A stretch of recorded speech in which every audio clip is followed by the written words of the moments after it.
Shabbat Shalom, everyone. We're going to begin, and of course acknowledge Zach, who is getting us all in the mood a little bit in the minutes leading up to services. We're going to officially enter into our service with a nigun, a melody without words, written by the Israeli ensemble Nava Tehillah.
Shabbat Shalom. Shabbat Shalom.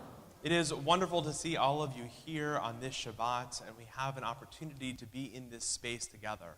And we're so thrilled that we get to be in this space together, and it's an opportunity, of course, to begin by saying Shabbat Shalom, reminding ourselves of that gift of Shabbat and the greatest prayer that we have, the prayer for peace. And so we say Shabbat Shalom to, first we're going to say Shabbat Shalom to the people who are at home or in hospital rooms. And there are two cameras right in the back. And we're going to turn around and we're going to wave and we're going to say Shabbat Shalom. That was good practice. Now what we're going to do is we're going to turn to the north, the south, the east, and the west, to every single direction. And this may involve you actually standing up and saying Shabbat Shalom to the people who are around you. So I want to invite you to welcome one another in our congregation here for Shabbat.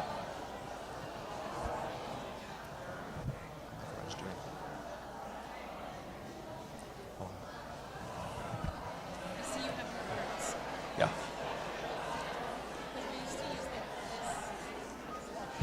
I know, but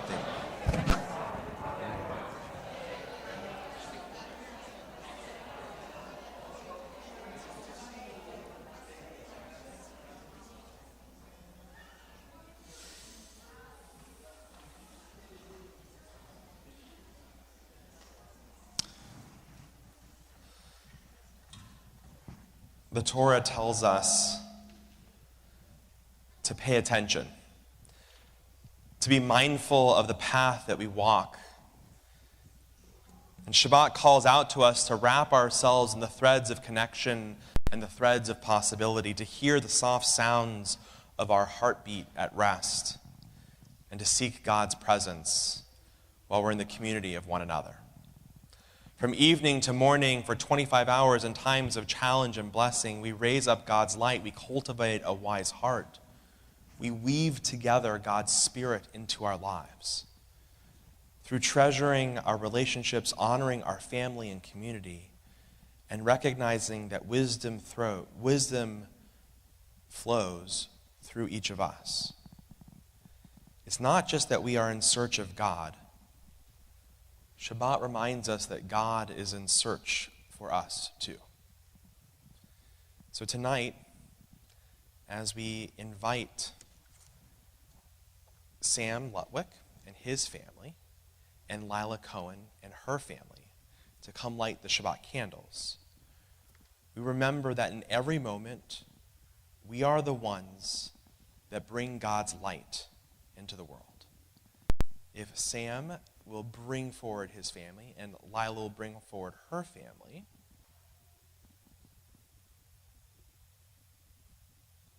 come on up.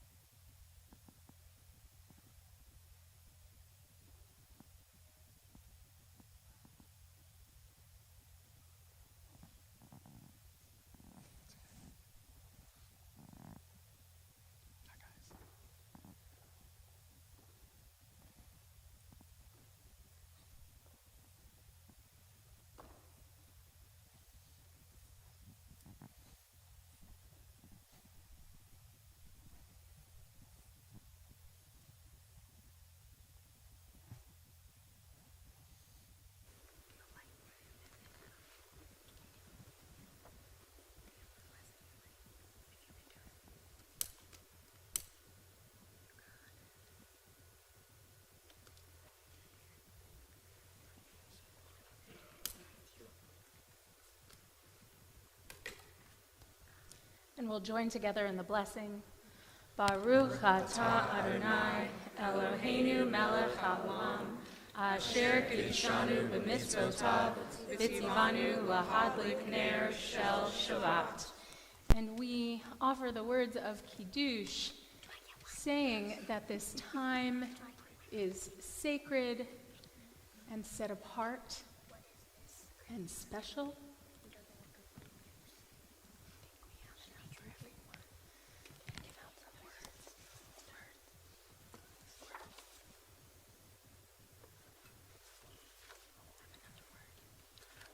Baruch atah Adonai, Eloheinu melech haolam, borei peri hagafen.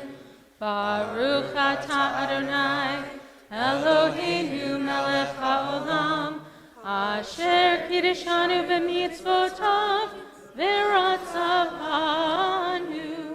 v'shabbat kodsho, ve'ahava u'ratzon, Hinchilanu, zikaron lema'aseh bereshit, ki hu yom tehila lemikra'e kodesh, zecher letziat Mitzrayim, ki banu v'harta, v'tanu kidashta, mikol ha'amim, v'shabbat kodeshecha, ve'ahava u'ratzon, hinchaltanu, Baruch atah Adonai, mekadesh HaShabbat. Amen. L'chaim. Kenner Thomas and I were speaking earlier today, in which, one of the things about Charlotte is that native Charlotteans are like unicorns. They're a rare thing. And it is a rare thing, even though our congregation is 80 years old, it's also a rare thing that we have multiple people who are to B'nai Mitzvah, who are coming up to become B'nai Mitzvah tomorrow, who have multiple generations of Charlotteans in their family and people who live here. And it is a really beautiful thing to have this many generations here together to celebrate not only Shabbat, but really to learn and to pray with you. So we're really excited to the two of you who are going to lead us so ably and beautifully tomorrow. And Mazel Tov in advance, the two of you and to your families in advance of tomorrow. So Shabbat Shalom. Mazel Tov. Thank you. Shabbat Shalom.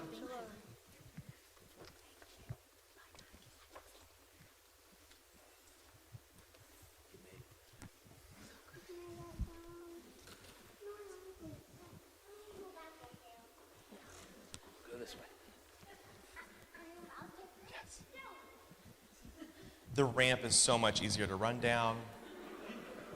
Blessings for a ramp. All right.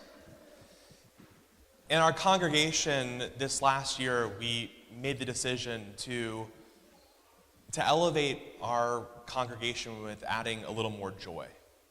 And to do so through a lot of different ways, to have celebratory moments and opportunities for learning, and just to create more joy in our world and in our sphere, in our congregation. And so each and every week we've been sharing stories about joyful moments that have happened in our lives. Some of them are big, and some of them are just this kind of small, everyday things that are still worth calling out because they're awesome. I will say that one of the beautiful things of this week was getting our Torahs restored, right? We have 6 Torahs that we use in rotation, but really 5 of which were restored this week. And it was a beautiful thing to see the scribes, but more than that, to see all of the members of our community and our young people coming in and learning from the scribes and seeing the Torahs rolled out and being fixed to make sure that we keep our sacred texts holy, and we keep our sacred texts accessible for generations to come. And so it was just a beautiful, wonderful thing. And even though it was wonderful, beautiful to see. And that's something that I am really grateful for in elevating today. So I'm wondering, what do you have? What are some of the things that are small or big that you have in your lives that are worth sharing? Yeah. Well, great. Have our clergy. Thank you. Appreciate that, Bob. Thank you. Other good things that are happening to you besides, my presence in your life. But yeah, I mean our presence in your lives. Yes, please. It is your granddaughter's bat mitzvah tomorrow. That is fantastic. I'm assuming here, right? Okay, great. Okay, good. Great. Mazel tov to your family, to Lila's family, and Sam's family. Beautiful thing. What else are we? Yes, Robin.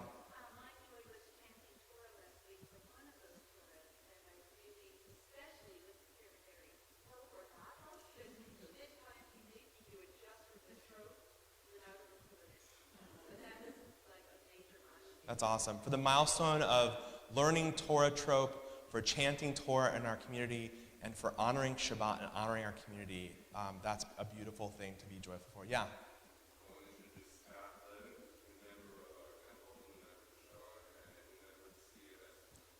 Scott, thank you. Welcome to Temple, to Charlotte, and to CMS. And are you teaching, or what are you doing for CMS? You're teaching? Thank you for teaching our young people. That is a huge gift that you give to our community, so thank you. Thank you. Well, what else? Oh, yes, Rabbi Ertheim.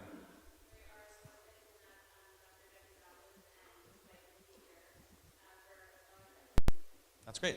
Dr. Jeffrey Sosland and his wife Mindy, thank you for Scholar in Residence Weekend. We're thrilled to have you here. No pressure. And we're so excited to learn from you this weekend, so thank you. Yeah. I never interrupt, but I'm going to. Would you tell our congregation who you are?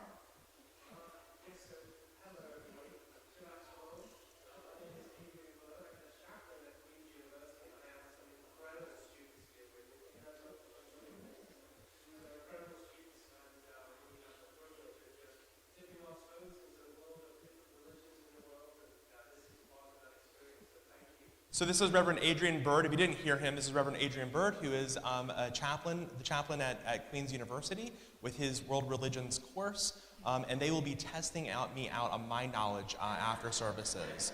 But we are thrilled to have all of you here. And Reverend Bird is also on the board and the executive committee of Mecklenburg Ministries, for which I also serve on and have gotten to know him. He's just a fabulous addition to our Charlotte community. So really thrilled to have you here as well. Anyone else? Yeah.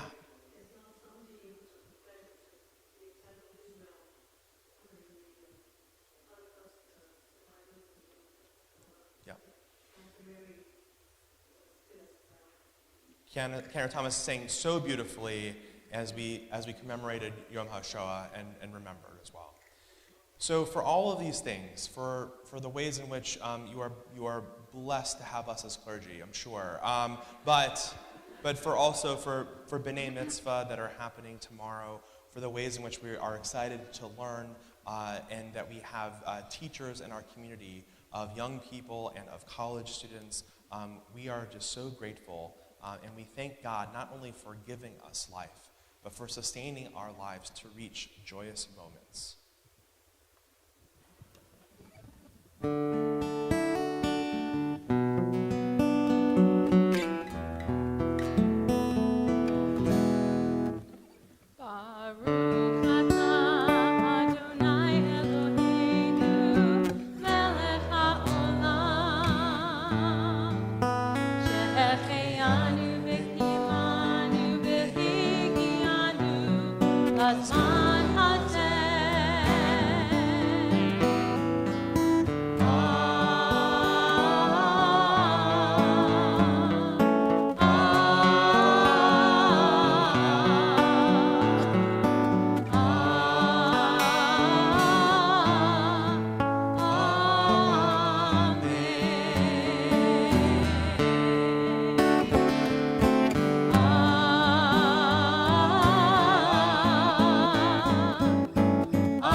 Continue on page 138 with the words of Lecha Dodi.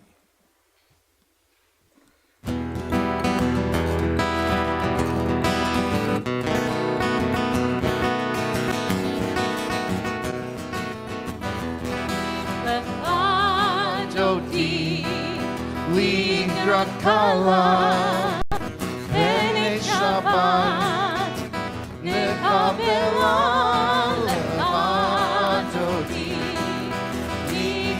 Tala, B'nei Shabbat, Nekabela, Shamor v'Zachor, B'dibur echad, Ishmianu el HaMeyuchad, Adonai echad u'Shemo echad, L'Shemu Tiferet V'li Tchilah.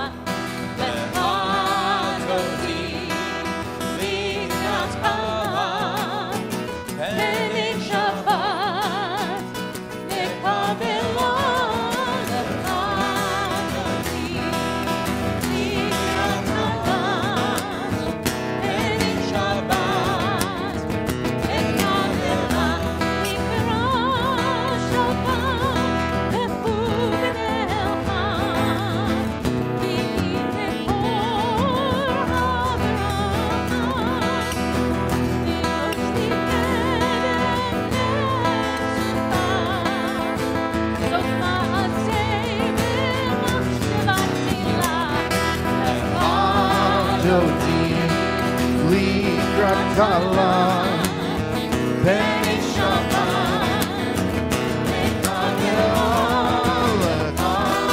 Dodi, Likrat Kala, B'nei Shabbat, Nekabela. Hitoreri, Hitoreri, Giva Orech Umi Ori.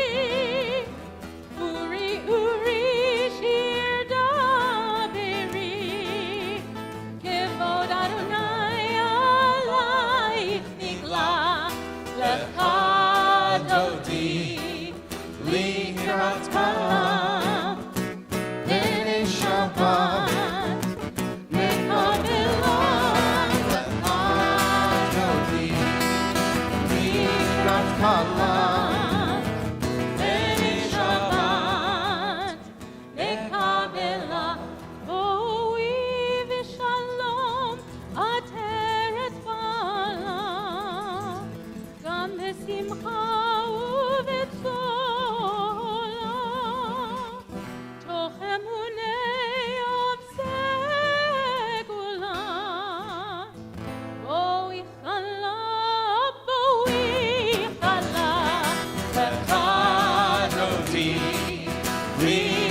kala, ene Shabbat, nekabela lecha dodi, likrat kala, ene Shabbat, nekabela.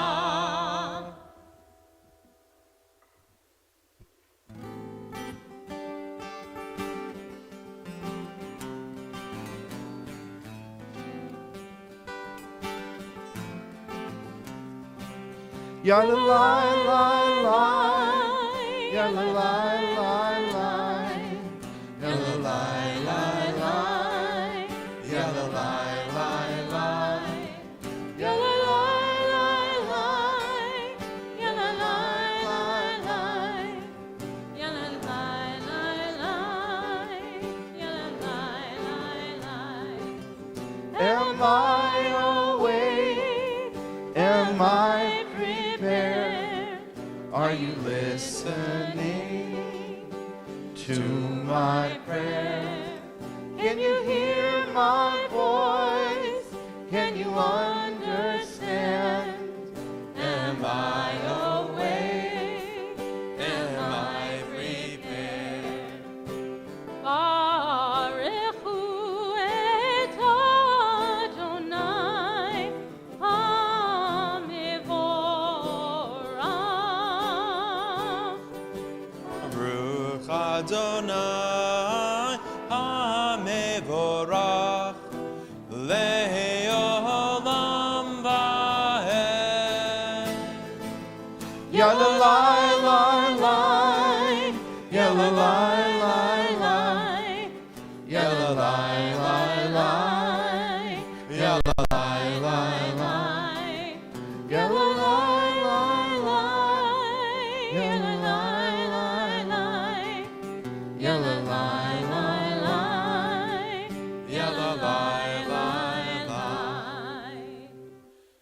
Baruch atah Adonai, Eloheinu melech haolam, asher bidbaro ma'ariv aravim, p'chochma poteach she'arim, vidvuna mishanei itim, umachalif et hazmanim, umisader et hakochavim, b'mishmerotehem berakia kirtzono. Borei yom v'layla, golel or mipnei choshech, v'choshech mipnei or. Uma'avir yom umevi layla, uma'avdil ben yom uvein layla, Adonai tziva'ot shemo. El chai v'kayam tamid yimloch aleinu le'olam va'ed, Baruch atah Adonai, hama'ariv aravim.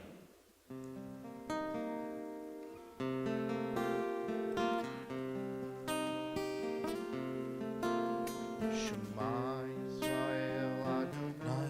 Eloheinu. Right, sorry.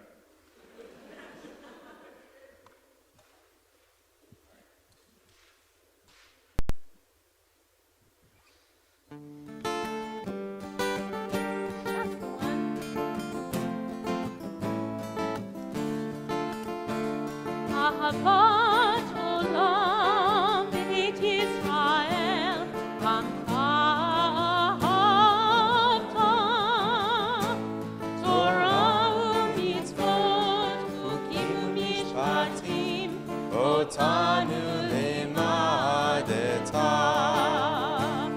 Akein Adonai Eloheinu, v'shofteinu v'kumeinu, nasiach lechukecha, v'nismach b'divrei Toratecha, u'b'mitzvotecha, le'olam va'ed. Yihem chayenu, le'orech yameinu, u'bahem negen yomam v'layla. Ve'ahavatecha al tasir mimenu le'olamim, Baruch atah Adonai, ohev amo Yisrael.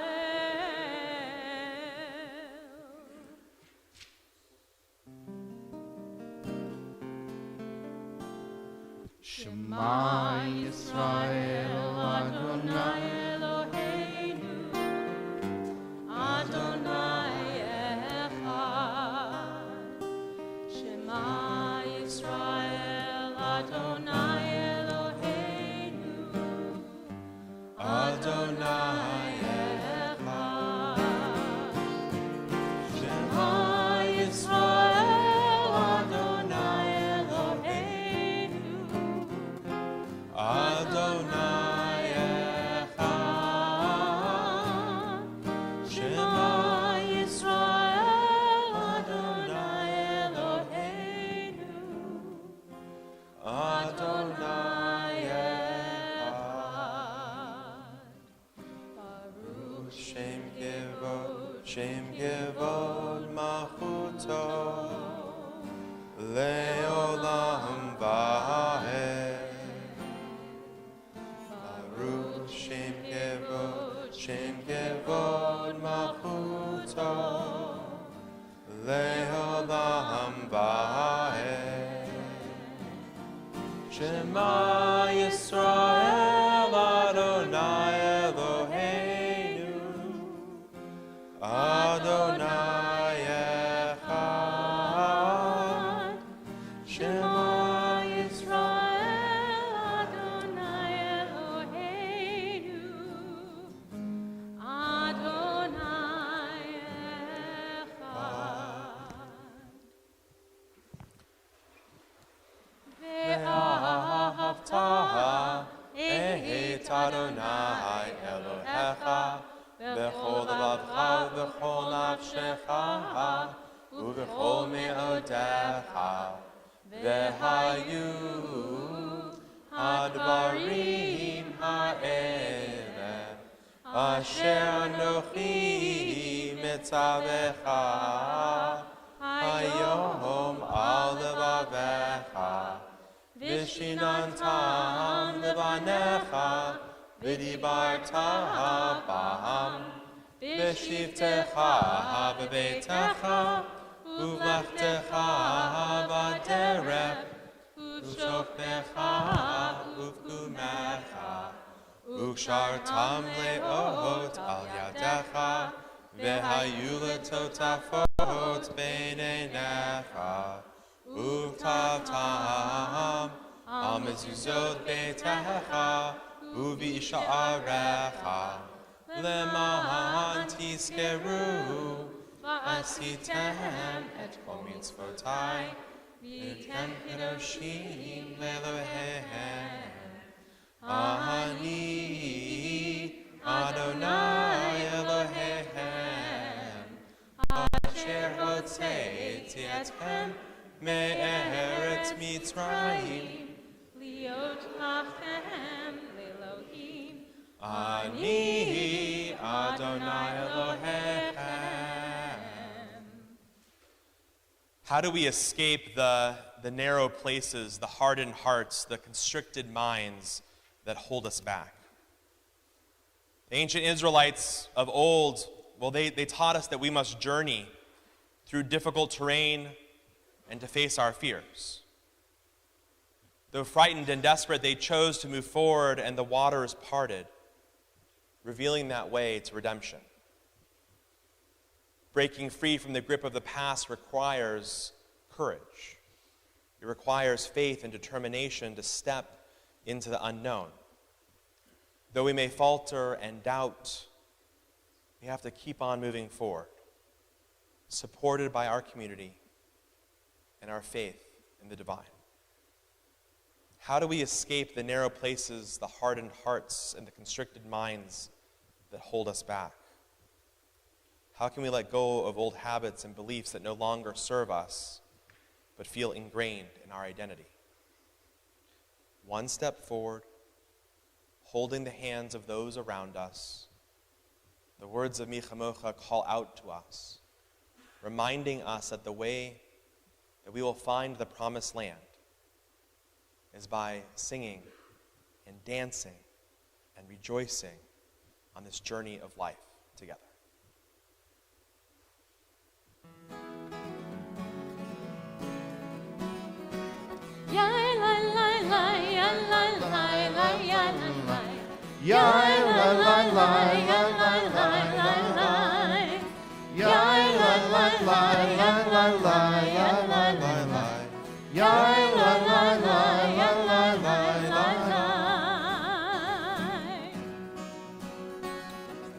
Mi chamocha ba'elim Adonai, mi chamocha nedar b'kodesh, mi chamocha ba'elim Adonai, mi chamocha nedar b'kodesh.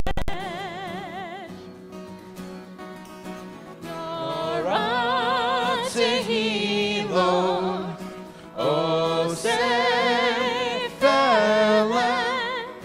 Nora tehilot, o Sefer, Adonai yimloch le'olam va'ed. Malechutecha ro'u v'necha, Okayam lifnei Moshe u'Miriam, Ze'elianu ve'amiru, Ze'elianu ve'amiru, Adonai yimloch le'olam va'ed. V'ne'emar ki fada Adonai et Yaakov, uge'alo miyad chazak mimenu, Baruch atah Adonai, Ga'al Yisrael. Grant, O God, that we lie down in peace and raise us up, our guardian, to life renewed.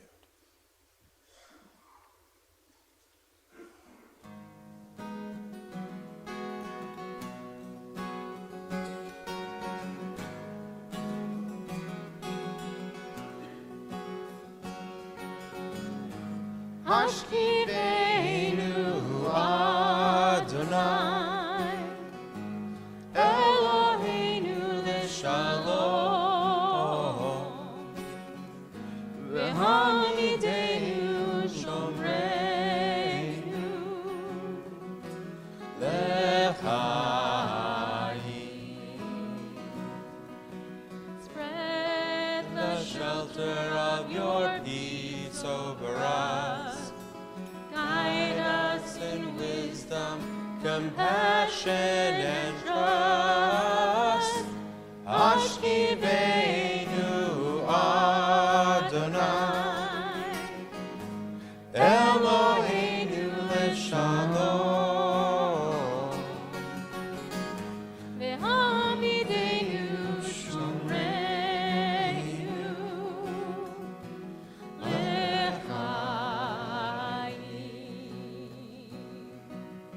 Save us for the sake of your name. Shield us from hatred, sorrow, and pain. Hashkiveinu Adonai, Eloheinu l'shalom, v'hamideinu shomreinu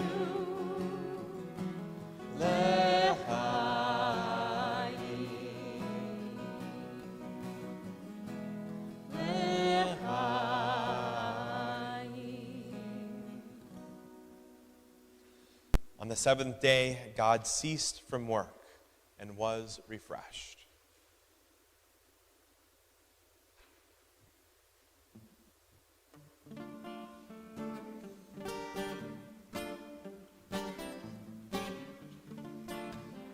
V'shamru b'nei Yisrael et ha-Shabbat, la'asot et ha-Shabbat, l'dorotam berit olam.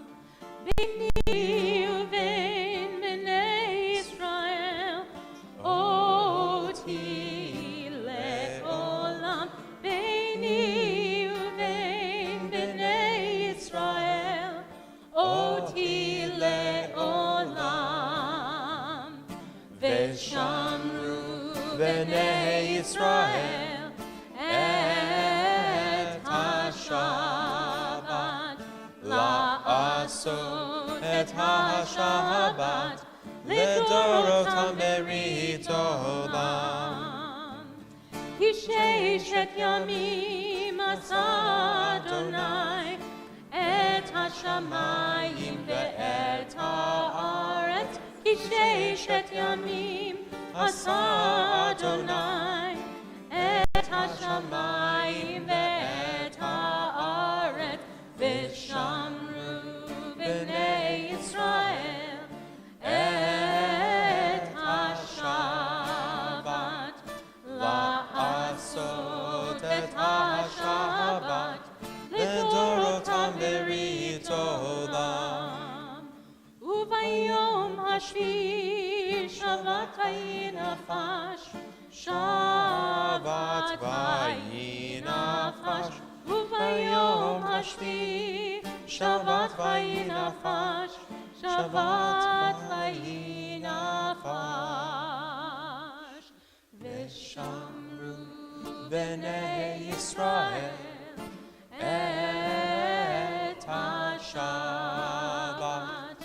לעשות את השבת לדורותם ברית עולם. לדורותם ברית עולם.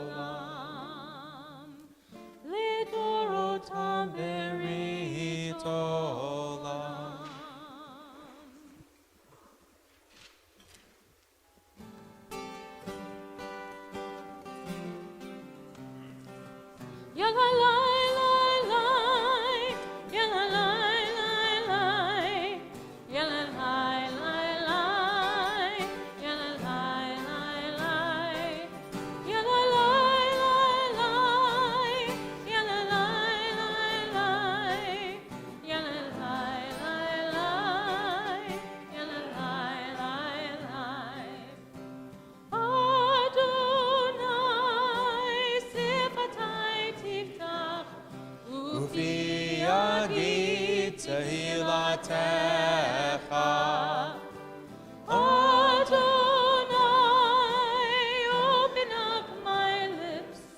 That my mouth may declare your praise. Baruch atah Adonai Eloheinu Elohei Avotenu ve'imotenu Elohei Abraham Elohei Yitzchak ve'Elohei Yaakov Elohei Sarah Elohei Rivka Elohei Rachel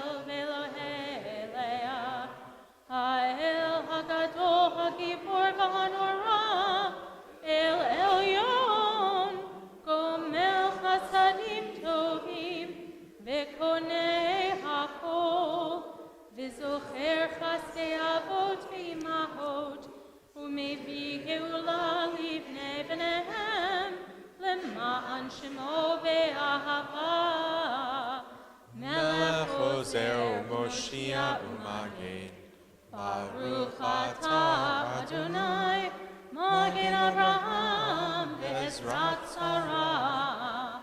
Atah gibor le'olam Adonai, mechei hakol atah rav l'shia, morid hatah.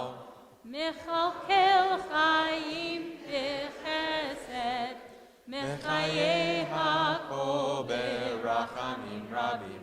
Somech noflim verofech olim, umatir asurim, umekayem emunato, lishenei afar, michamocha ba'al geburot, umidom mehemach, melech memit umechayeh umatzmiach Yeshua v'ne'eman atah l'chayot hakol Baruch atah Adonai mechayeh hakol atah kadosh v'shimcha kadosh u'kedoshim b'chol yom yahalu chasela Baruch atah Adonai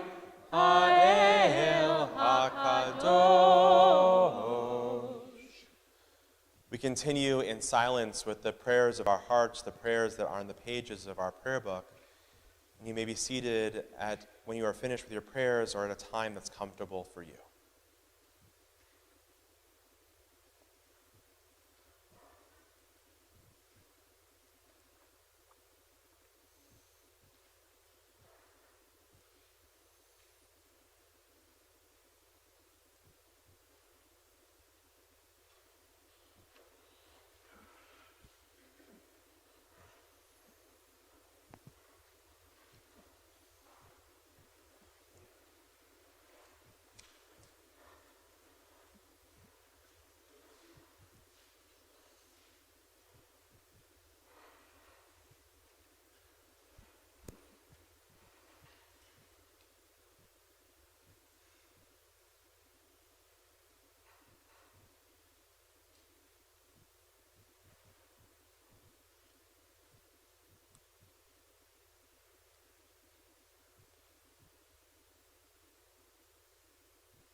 ואשיר כאן באוזניה עד שתפקח את עיניה. אין לי ארץ אחרת, גם אם אדמתי בוערת, רק מילה בעברית חודרת אל אורכי, אל נשמתי בגוף כואב, בלב רעב, כאן בביתי. לא אשתוק כי ארצי שינתה את פניה, לא אוותר להזכיר לה, ואשיר כאן באוזניה עד שתפקח את עיניה.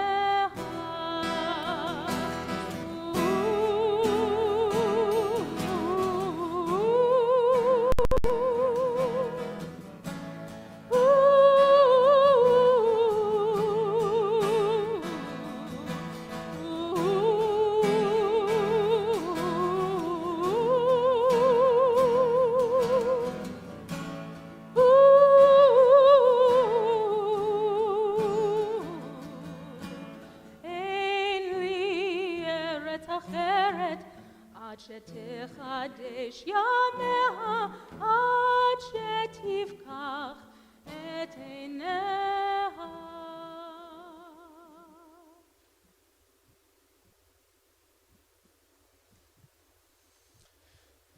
As is the custom in our congregation, we take time each and every Shabbat to think of people in our community who are in need of healing, healing of mind and body and spirit and soul. And I want to invite you to say either out loud or even silently in your own heart the names of people that you're thinking about, as we also scroll the names of people that are on our own Mishaberach list. These are names that people have called our clergy and asked us to pray for them, and so we're going to scroll their names now. But as we do, invite people to share names of people that you're thinking about, so that we, as a community, may pray for them all.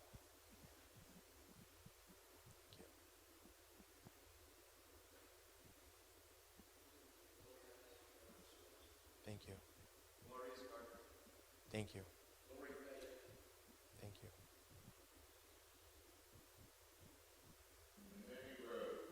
Thank you. Thank you.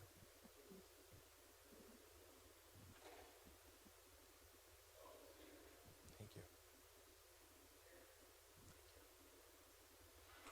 Baruch atah Adonai Rofeh Cholim. Blessed are you, O God, who supports and comforts those who are in need.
We are at a special time in the year. We are between Passover and Shavuot, between the time when we came out of slavery and waiting for the time when we will receive the words of Torah. And that period is the counting of the Omer. We count up 7 weeks from that period of leaving Egypt to receiving Torah at Sinai. And I crafted a Omer counter that I wanted to share that helps us figure out what words to say, because we have to say what day of the Omer it is, and then we have to say how many weeks it is, because we're counting up to 7 weeks. So we say the day and then the weeks, so that we're getting there. We're realizing how much closer we're getting along the way, and we'll hear that in the words that Kenner Thomas chants for us. First, the blessing. Baruch atah Adonai Eloheinu melech haolam asher kiddushanu b'mitzvotav v'tzivanu al sfirat ha'omer hayom 16 yom shehem shnei shavuot u'shnei yamim la'omer. Today is the 16th day, making 2 weeks and 2 days of the Omer. Amen.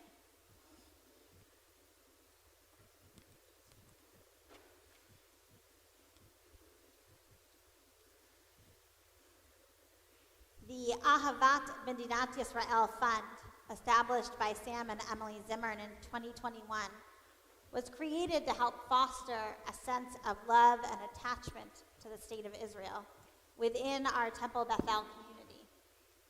And I heard in this statement of purpose for this fund an understanding that creating a relationship with Israel requires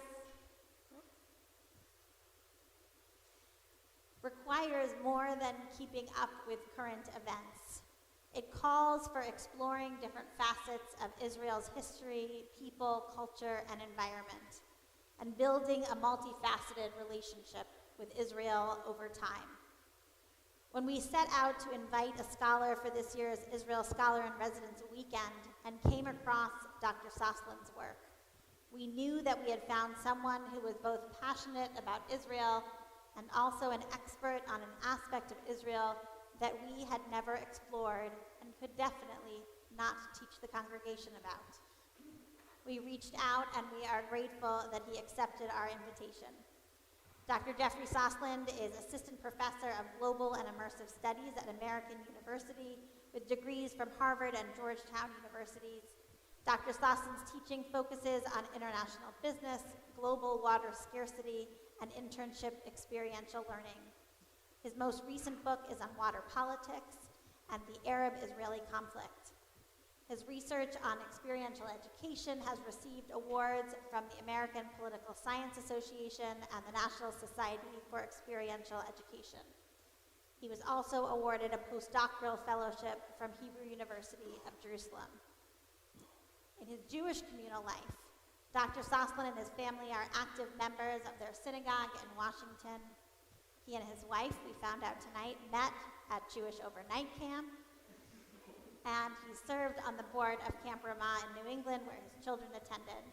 So I'm honored to invite Dr. Sosland forward up to the bima, and we look forward to learning from you throughout the weekend.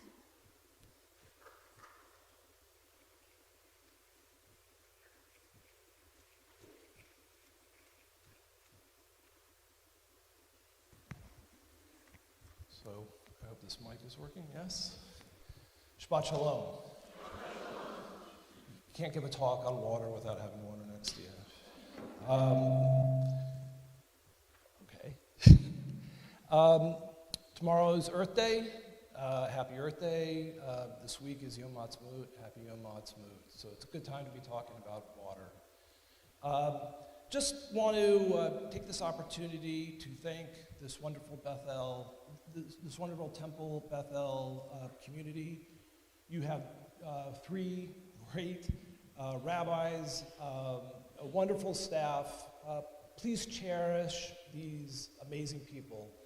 I also want to thank you for this real sort of southern hospitality, especially coming from Washington, D.C., that you've shown my wife, Mindy, who's here, and me. So the news out of Israel is disheartening. In these difficult days, it is sometimes hard to be pro-Israel. This weekend, I'm going to tell you the story of an issue that you can still be very proud of. That you can still be very proud of Israel and what it has done and what it is doing to solve one of the most important and difficult challenges, the global water crisis. So for tonight, why should we even think about Israeli water politics? The answer is that you really can't understand Israel without understanding the context of its water politics. And of course you're going to say, I'm going to say that because I've been studying it for the past 25 years. In fact, it almost killed me.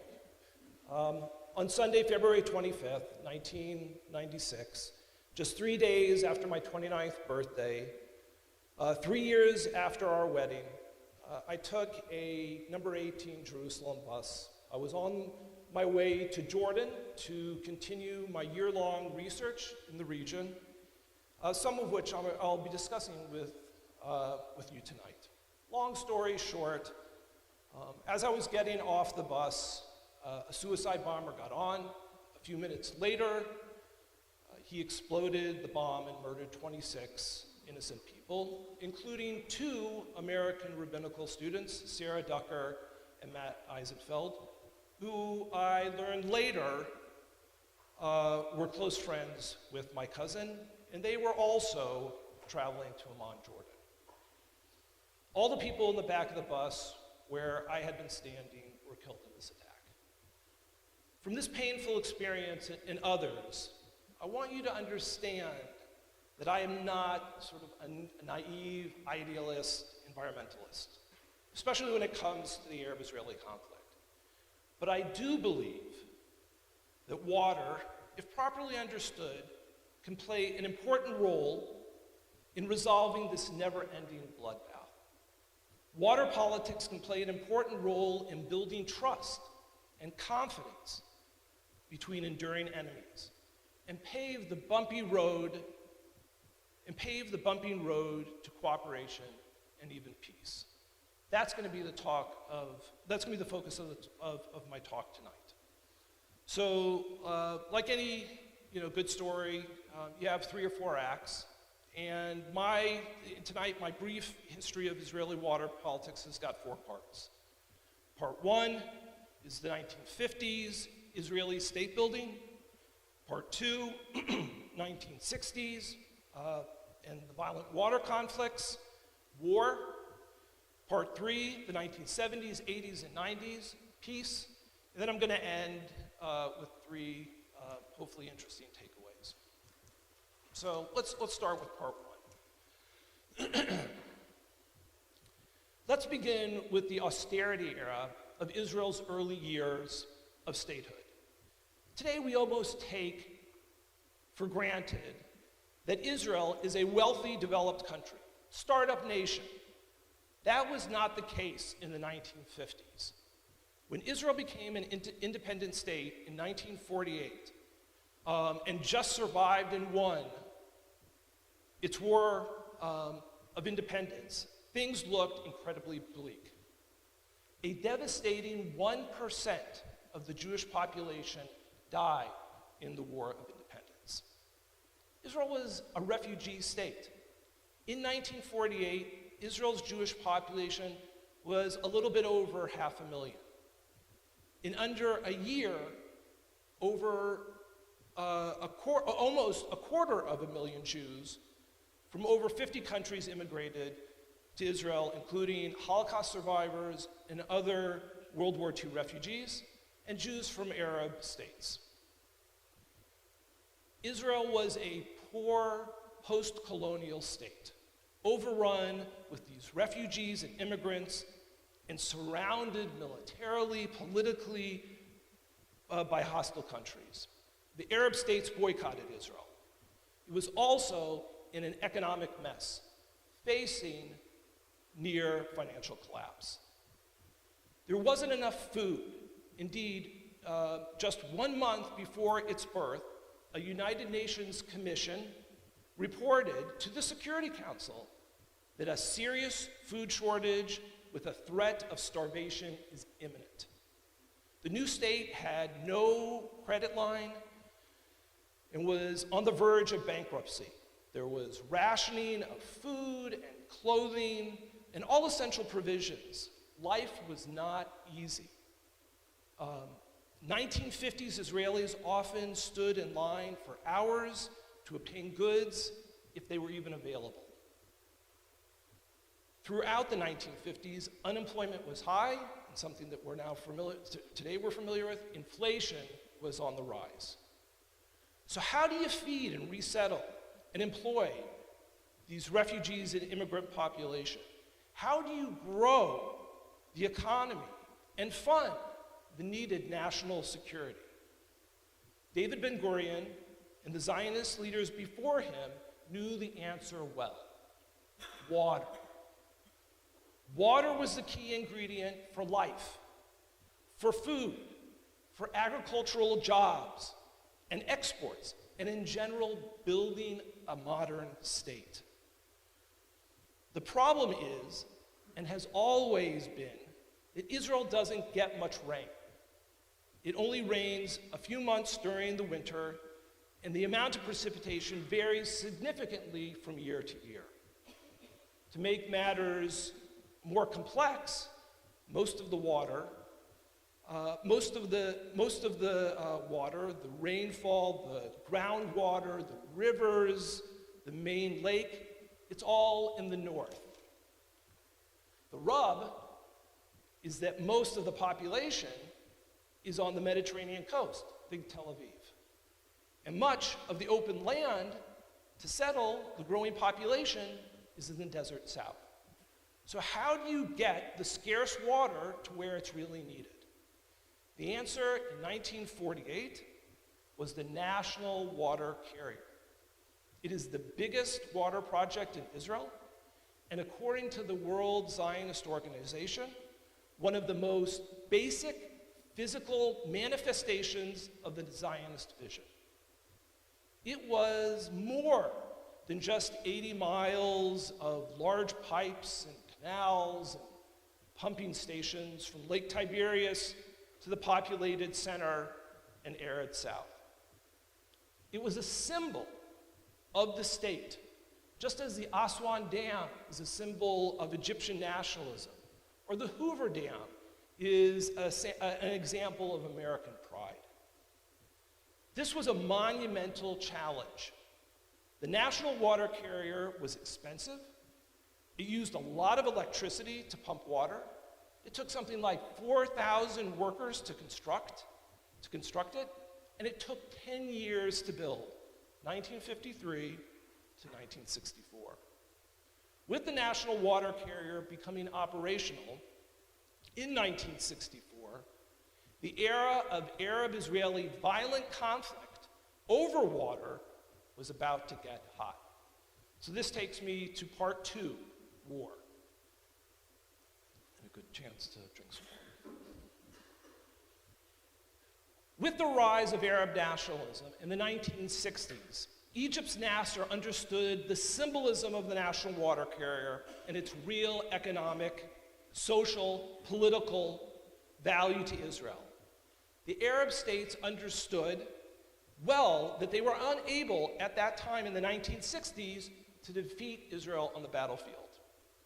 But Egypt, Jordan, Syria, and Lebanon could show the Arab world that they were fighting Israel's growth as a modern state by limiting its access to water. This was an issue that Arab states could unite around. The 1960s Arab diversion plan was to cut off water to the National Water Carrier. In sum, as I've already explained and mentioned, the National Water Carrier pumps water from Lake Tiberias. Lake Tiberias gets its water from the Upper Jordan to the north of Lake Tiberias. And those headwaters of the Upper Jordan are in part in Lebanon and in Syria. So funded with $30 million, the Arab states, and in particular Syria and Lebanon, began construction projects to divert the Upper Jordan from Lake Tiberias. Israel clearly stated that this Arab diversion project was an infringement on its national sovereignty. According to the Syrian prime minister at the time, Israel's water program had to be stopped. Quote, additional Upper Jordan water would allow immigrants to settle in the Negev and would constitute, in his words, military reinforcements. Israel saw this as a spite diversion, as the plans called for dumping some of the diverted water into the Mediterranean Sea. In 1965, Syrian troops fired on Israeli farmers and Israeli patrols in the north. This was followed by Israeli tanks and artillery destroying Lebanese and Syrian heavy earth-moving machinery that was part of the Arab diversion plan. The Arab states eventually abandoned the diversion scheme, but these violent conflicts over scarce water resources revved up the political and military animosity that eventually led to the 1967 Six-Day War. The 1967 war changed the map. And with Israel's control of the Golan and the West Bank, water was no longer an Arab tool of intimidation and violent conflict. So we've covered state building, and we've covered war, and now I want to talk about the topic, the reason why I got interested in water in the first place, and that's peace. Imagine that it's the 1980s. The Cold War and the Arab-Israeli conflict are still hot. It's summer, and a group of Jordanian and Israeli technocrats are sitting around a picnic table on the banks of the Upper Jordan, the Yarmouk River. This is the secret picnic table talks. Remember, these guys are not friends in the early 1980s. In fact, initially, they don't really like each other and see each other as the enemy. There is not enough water for Jordan and Israel. And these enemies have decided to secretly cooperate on sharing water. As the relationship warmed, the rules of cooperation became clear. During this secret relationship, Israel would loan Jordan extra water during the dry summer when Jordanian farmers were desperate and their crops were on the verge of dying. Jordan would repay this water loan back the following winter. The sides worked together to dredge the Yarmouk and keep the flow in the agreed upon way so that the water divided in an agreed percentage. Each side received that percentage of the valuable and rare summer water. There were incidents of gamesmanship, misunderstanding, miscommunication that led to some dangerous mobilization of Jordanian and Israeli military units on both sides of the river. Literally, guns drawn. There were big egos on both sides, Jordanian leaders and Israeli leaders, and I should know because I interviewed most of them. But for the most part, over time, a warm and friendly and highly effective working relationship developed. Regular, meaningful communications built the foundation of what would become the 1994 Jordan-Israel peace treaty. It didn't happen overnight. It took a lot of work, sometimes contentious negotiations, but you had face-to-face meetings agreeing on the rules of water cooperation. The United States played a pivotal role. It was never at the picnic table, but it was always in the background. Given the asymmetry of political, military, and economic power between Jordan and Israel, given that the U.S. was an ally of both, it served as an arbitrator of last resort. Israelis have a hard time keeping secrets, especially in the 1980s and 90s. But Israel really understood. Israel really wanted a peace treaty with Jordan and understood how important the secret picnic table talks were to getting there. Depoliticizing water cooperation was critical, something Israel and the Palestinians have not been able to do. Today, almost 30 years later, water is still playing a role in the cooperative relationship between Jordan and Israel. For example, a recent project is the Israel-Jordan-United Arab Emirates deal to swap Jordanian solar energy for Israeli desalinated water. All right, now, I got you to eat your vegetables and understand this rich context of Israeli water politics and history. And now, what I consider the fun part, I'm going to conclude with some of the interesting takeaways, and I have three of them. Three quick ones. The first is that in the early 1990s, Israeli leaders looked to the United States, and in particular Southern California, for Israeli water solutions. In contrast, today, California looks to Israel for answers to fixing its serious water crisis. Early Israeli water experts like to draw a parallel between their country's economic development to that of the American West, particularly Southern California. They pointed out that in both cases, you had pioneering farmers who claimed the desert through irrigated agriculture.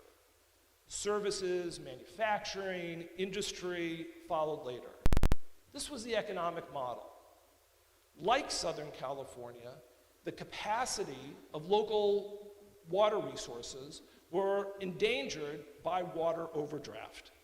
Within a short period of time, a well-developed agricultural and industrial economy developed.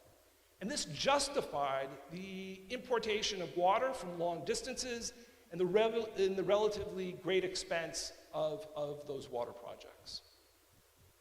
So we know from the news that California got a lot of rain and snow this past winter, but is still in a serious long-term water crisis.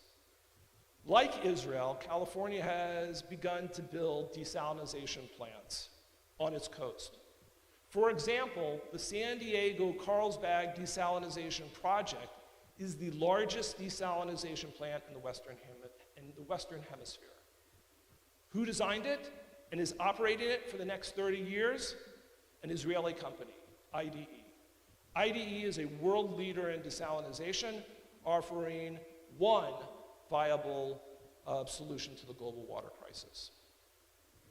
Number two, Israel has a reverse national water carrier. As we discussed a few minutes ago, the national water carrier was the means, the symbol of modern Zionism and state building, moving water from Lake Tiberias to the populated Mediterranean coast and the Negev South. Today, Israel is reversing that. Desalinated seawater is being pumped from the coast, from the Mediterranean coast to Lake Tiberias. Given Israel's water history, this $275 million project is an innovative and creative way to deal with Israel's present water problems. By storing desalinated water in Lake Tiberias, Israel mitigates the coming years of drought intensified by climate change.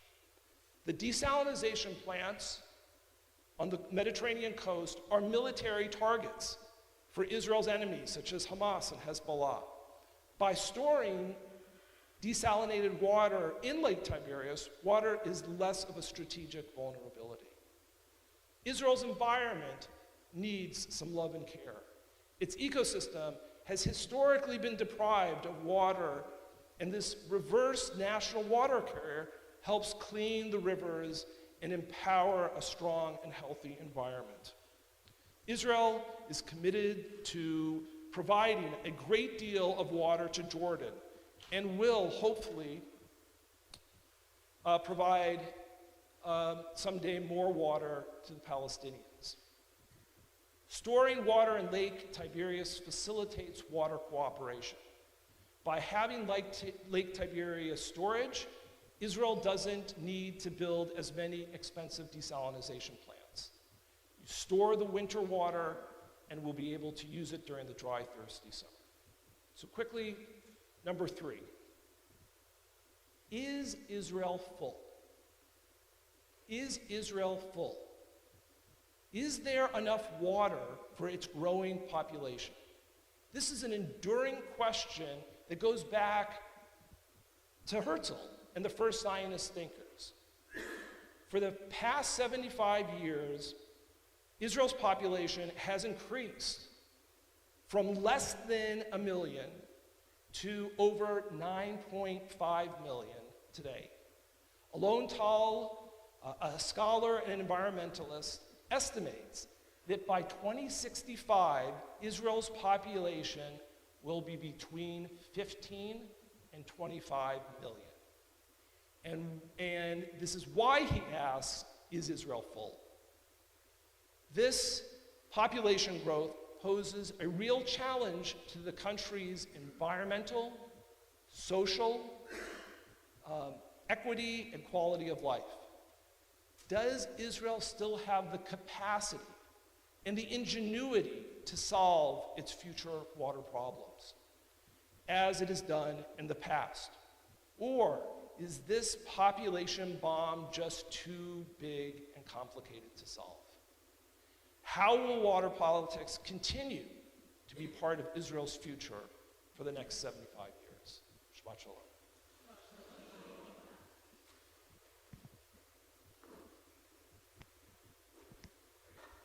Thank you, Dr. Sosland. I can confirm that this is not a topic we could have taught about without you being here, because I certainly learned a lot. We are going to move now to our closing prayers. Aleinu is a prayer that really looks ahead to a time of peace and imagines what can happen in the future. And perhaps one of the things we've learned tonight is that we need more picnic tables. So please rise for Aleinu.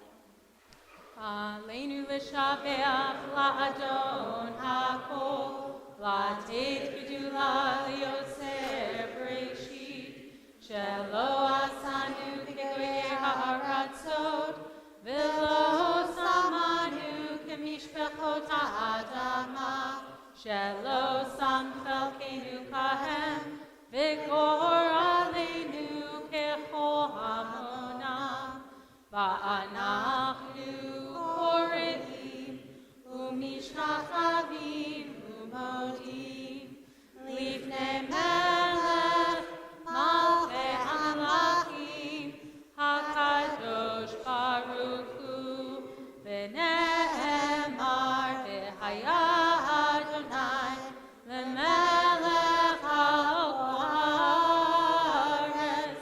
bayom ha'hu, bayom ha'hu, yeh Adonai echad, u'shemo, u'shemo, u'shemo echad.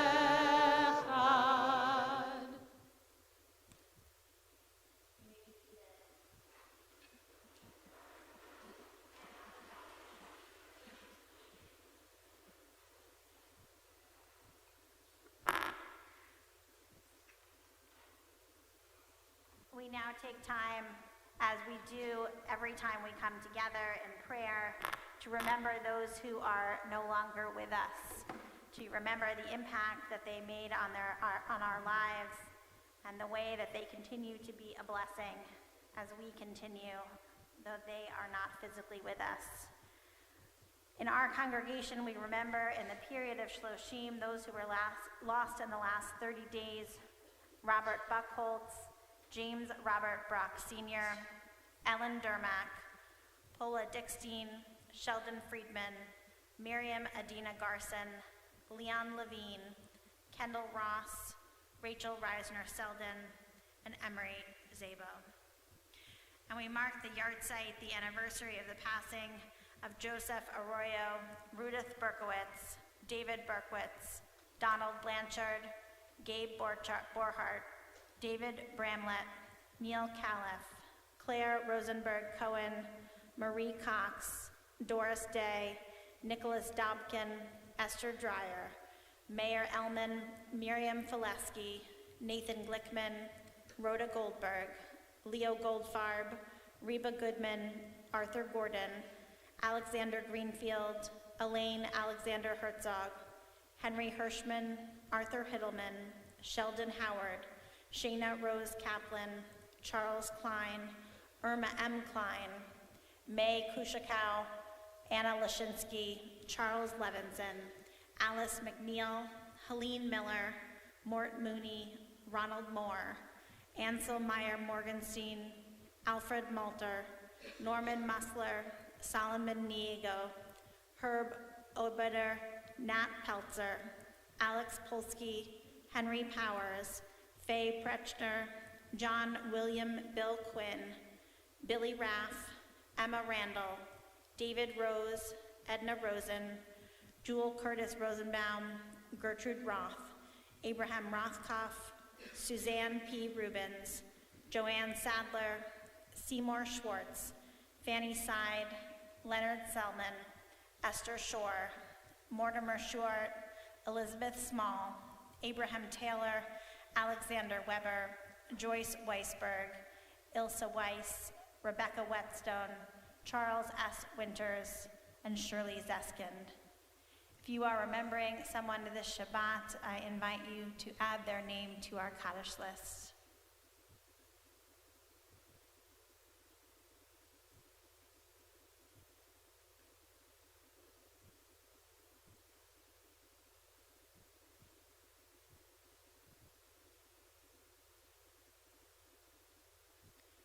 Zichronam Livracha, may all of their memories be for a blessing. We rise as one community in solidarity with those who mourn to recite Kaddish Yatom, the mourner's Kaddish. Yitgadal v'yitgadash shemei Rabbah, be'alma divrach urutei v'yamlich malchutei, b'chayechon u'v'yomechon u'v'chayei d'chol beit Yisrael, ba'galav v'zman kariv v'imru amen. Yehei shmei Rabbah mevarach le'olam u'almei almaya. Yitbarach v'yishtabach v'yitpa'ar v'yitramam v'yitnaseh. V'yitadar v'yitaleh v'yitalal shemei d'kudsha b'richu. Le'ela min kol birchata v'shirata. Tush b'chata v'nechemata. Da'miran be'alma v'yimru amen. Yehei shlama Rabbah min shemaya. V'chayim aleinu ve'al kol Yisrael v'yimru amen. Oseh shalom b'mramav, hu ya'aseh shalom, aleinu ve'al kol Yisrael v'yimru amen. Oseh shalom b'mromav, hu ya'aseh shalom, aleinu ve'al kol Yisrael v'yimru amen. You may be seated. It's my pleasure to invite forward Bob Wolf to share greetings and announcements on behalf of our board.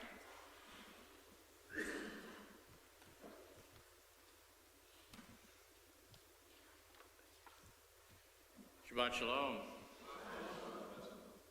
On behalf of the Board of Directors, I'd like to welcome all of you here with us physically and those here virtually and joining us on this wonderful Shabbat. We'd like to extend a warm welcome to Chaplain Adrian Byrd and students from his World Religion class at Queen's University, and also Professor Don Berry and students from his Honors World Religion class from Gardner-Webb University. We're glad to have you all with us and join us in this celebration. Congratulations to Lila and Sam and to the Cohen and Litwick families. We know you're going to do great tomorrow. All of our B'nai Mitzvah people do well because they're well trained. So that's what to do. And a special thanks to you, Dr. Jeffrey Sosland, for being here and sharing this evening. That was a fabulous talk and interesting. And fortunately, we're going to have several more opportunities to learn from him this weekend. And if you haven't registered, we invite you to join us. Tomorrow morning at 9 is Torah Study, God, Drought, and Democracy, and you can join us here in person or on Zoom. Tomorrow evening at 7, we'll host Dessert or Desert, one or the other, and Havdalah, a taste of Israeli water tech in David Silverman Social Hall. And on Sunday morning at 9 a.m., a session on Israeli Charlotte water connections, lessons learned and beyond in partnership with Shalom Green over a light breakfast, also in Silverman Hall. And you can go up on templebethel.org/Israel Scholar and take a look at details on that. On Saturday, it says April 9th here, but I'm sure it's the 29th at 9 a.m. Israeli artist Hanak Piven will help us turn our weekly Torah study into a creative art studio. Drawing inspiration from his new book, Illustrating Characters from the Hebrew Bible, Mr. Piven will guide participants as they create their own portrait of a biblical character. and we ask that you please register in advance by Thursday, April 27th. Additionally, there are some special Shabbats coming up in May we'd like you to save the date for. The confirmation class of 5783 is deep in preparation to lead the Shabbat service, the evening service on Friday, May 12th, which will take place at the usual service time of 7:30, and at services on Friday, May 19th at 6 p.m. We will honor Cantor Mary Rebecca Thomas and her many years of service to the temple. It's going to be a very special evening, and of course, we hope you'll all come and join us. Shabbat Shalom. Thank you, Bob. And I just want to emphasize that we hope you will join us for the rest of our events this weekend with Dr. Sosland. And even if you did not register, don't try to register. It's closed. Just come. There is always more dessert in the desert tomorrow night. Bob, we missed an opportunity to name it with dessert and desert. But for Hanoch Piven next Saturday, we really do ask that you register so that we know how many boards to make up for the evening. And after services during Oneg, we want to invite you to read Dr. Sosland and ask him any questions that you might have. We're not going to have a formal question and answer, but he is certainly open to answering questions and hopefully tempting you to come and learn more tomorrow. We're going to conclude with Od Yavo Shalom, and thank you to Zach for leading us tonight. Od Yavo Shalom Aleinu, Yavo Shalom Aleinu, Od Yavo Shalom Aleinu, Ve'al Kulam. Od Yavo Shalom Aleinu, Od Yavo Shalom Aleinu, Od Yavo Shalom Aleinu, Ve'al Kulam. Salam Aleinu ve'al kol ha'olam. Salam, salam, salam.